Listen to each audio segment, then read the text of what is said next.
for the Washington Week Extra. I'm Robert Costa. Let's pick up our conversation where we left off on the broadcast and cover more of this week's pressing issues. Joining us are three of the best reporters: Peter Baker, chief White House correspondent for the New York Times; Asma, political correspondent for National Public Radio and co-host of the NPR Politics podcast; and Paula, Reid, White House correspondent for CBS News, joining us from the White House. Welcome to all of you. I want to start here by coming back to a topic we touched on during the program: Rudy Giuliani. Paula, help us understand why he's still and suddenly front and center again in President Trump's orbit. Where are the president's usual campaign aides, the other lawyers? So most of the president's other attorneys want nothing to do with this case because, again, they don't believe that this legal campaign that they are waging is going to be successful. We've seen case after case where judges look at these allegations and say, look, this is not supported by any evidence. You're not bringing enough to even sustain the claims that you are making. Now, there was one possible case that was going to possibly go to the Supreme Court, and that was in Pennsylvania.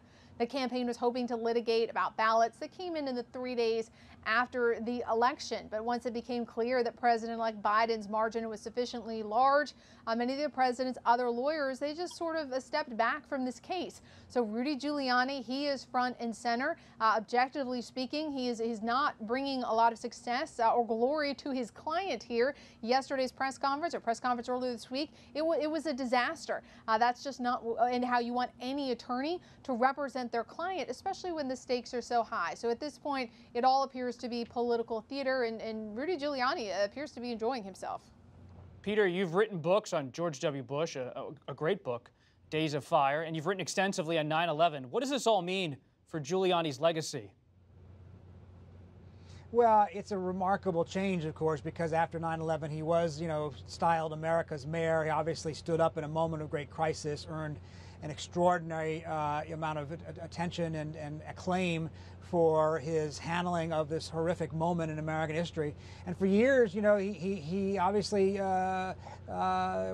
enjoyed that basic reputation among the American people. But I think in the last few years, as President Trump's lawyer, he has, increasingly, slid down dark holes of conspiracy, advancing, ideas and theories that have no basis in reality, that can no evidence to back them up. He looks more and more like a partisan figure rather than a stand-up mayor and former prosecutor. And I think Paula's right. Who else would take this case? When we talk about Jim Baker. When Jim Baker ran George W. Bush's recount effort in Florida, he didn't actually argue the case himself because that wasn't something he did. He brought in people like Ted Olson and Michael Carvin, people who knew what they were doing in court. Rudy Giuliani hasn't been in court in decades, and I think that showed this week. And it's because, as Paula said, nobody else would go to court of any stature to argue this case. Asma, let's get back to the Biden cabinet discussion we had on the program. You said that President-elect Biden could announce a Treasury Secretary pick in the coming days. What else are you hearing? Who's lobbying for who? Oh, gosh. I mean, I guess we're hearing some names. I mean, thanks to some reporting from my amazing colleague, Carrie Johnson, she's done some work on possible AG picks, even throwing around Merrick Garland as a possibility there.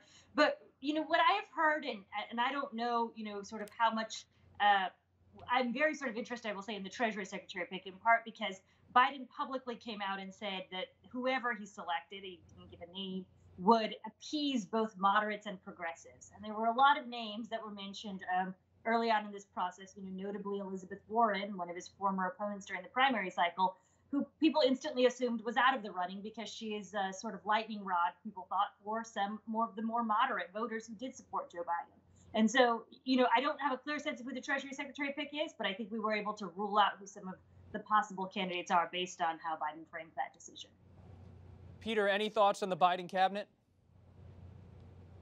Well, I think you're going to see a mix, obviously. There's some, what you've seen so far in the White House elections, of course, are all people who've been in Biden's orbit for a long time. I'd be surprised if he goes too far afield, even in the cabinet. But he wants to build a cabinet that is a diverse mix, not just of gender, race, religion, but also ideology. This is a party that has very, very drastically different points of view, and his coalition coming out of this election is pretty fragile. Remember, the one thing that united people behind Joe Biden a couple of weeks ago was their antipathy for Donald Trump. But after January 20th, that becomes much more complicated. So he's got a lot of factors at play at this point. He's got to try to keep the progressive wing happy, even as he tacks a little toward the middle, particularly if he doesn't win these runoff elections in Georgia and has to deal with the Republican Senate.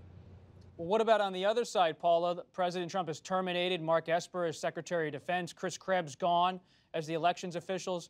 What's on the horizon in terms of a shakeup between now and January? What we're looking at most closely are any changes in the coronavirus task force. There is such a fear among those health experts, even the ones who aren't political appointees. The president can't directly fire them, for example, Dr. Anthony Fauci, but he could move him off the task force. And that is a very real concern, that the president could try to disrupt that group at this critical time. Now, I have also learned that there are some back-channel conversations between the coronavirus task force and the transition team, but there's a concern that if the president gets wind of that or believes that that particular group telling him that, yes, he has lost, there is such a concern that he could try to go on a firing or removal spree. And the greatest fear is that they would put Scott Atlas in charge of this critical period of the pandemic response. Of course, the other person everyone's looking at is the FBI Director, Chris Wray. The president has made it clear he's not happy with him, but that would also leave President-elect Biden with 4 top jobs at the Justice Department to fill: Attorney General, Deputy Attorney General, Associate Attorney General, and potentially an FBI Director. As a lawyer and a reporter, you'll be on top of all those confirmation battles, I'm sure of that.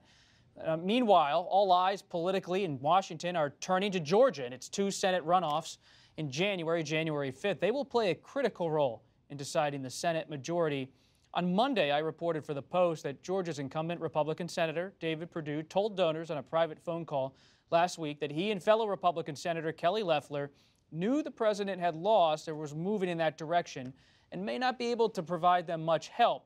Perdue said, quote, "We're assuming that we're going to be standing out here alone, and that means we're going to have to get the vote out no matter what the outcome of that adjudication on the recount in 2 states and some lawsuits. Kelly and I can't wait for that." Senator Loeffler talked about on that call how she's hoping the Trump voter comes out. Senator Perdue says he's going to let the president pursue his legal options, but said maybe he's not going to end up the president next year. So there's this private acknowledgement within the GOP that you don't necessarily hear characterized in the same way publicly.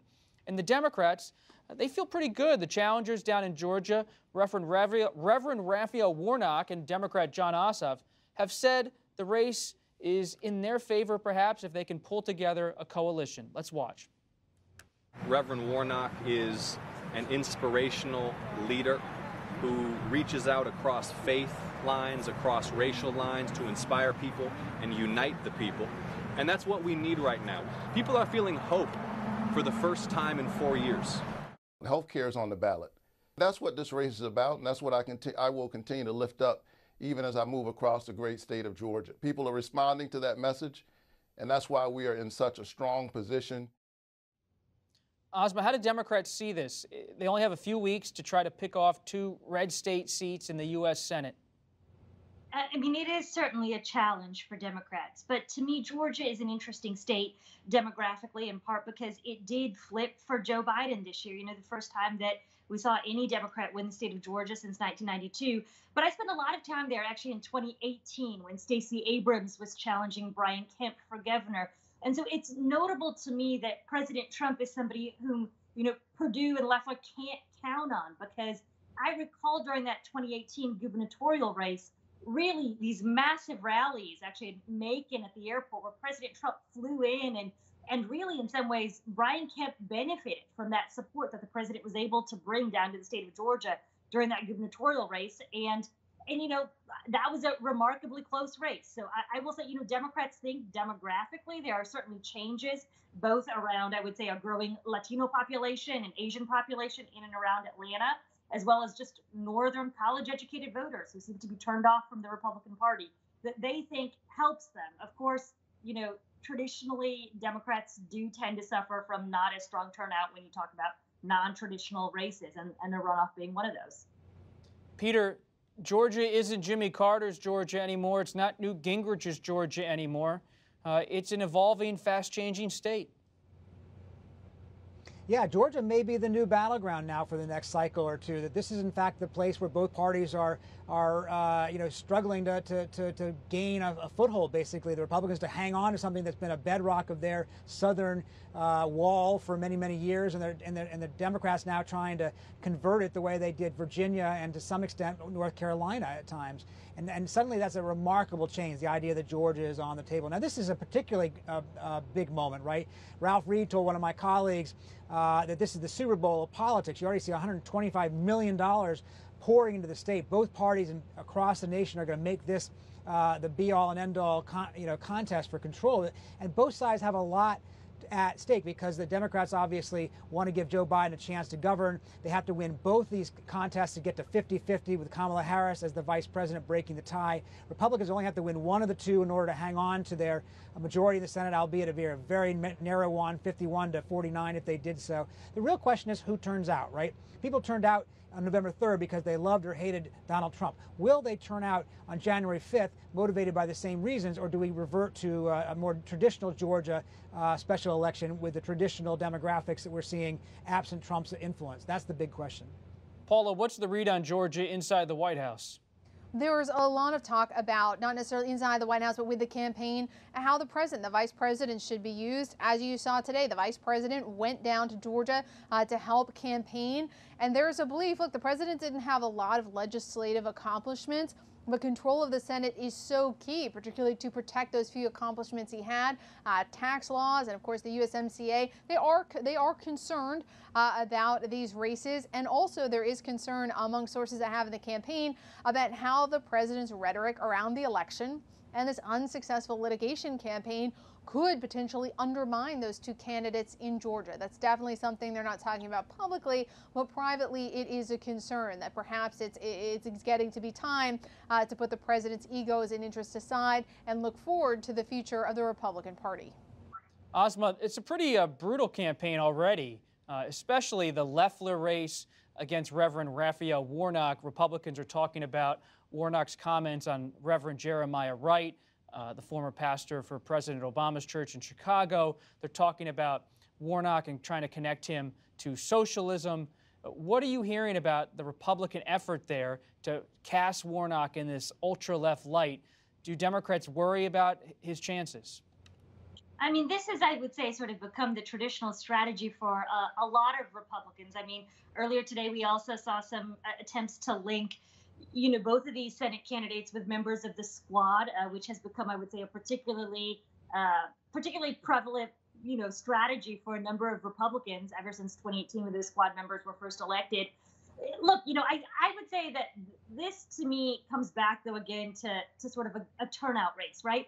These sort of allegations, you could argue, of socialism, or particularly, frankly, race-baiting allegations, right? And that's what I think we're seeing with Warnock in particular. They could really energize Democratic base voters. We saw some of that actually in the 2018 gubernatorial race with Stacey Abrams, and I would argue, it really energized a lot of Democrats to come out in support of her. So, I would argue it's a very risky strategy, especially in a state like Georgia, where about a third of the Democratic, base of voters are African American, and a growing number of them are minorities who are Latino, Asian American, who wouldn't necessarily, subscribe to some of that race-based rhetoric either. We'll leave it there for tonight. Many thanks to Paula, Peter, and Asma for the discussion here on our Extra. Really appreciate it on a Friday night. And thank you all for joining us. Make sure to sign up for our Washington Week newsletter on our website. We'll give you insight into the world of our Washington Week regulars and reporters. You'll also receive a weekly note from me about what to expect on the program and what I've been up to with my reporting. I'm Robert Costa. Good night from Washington.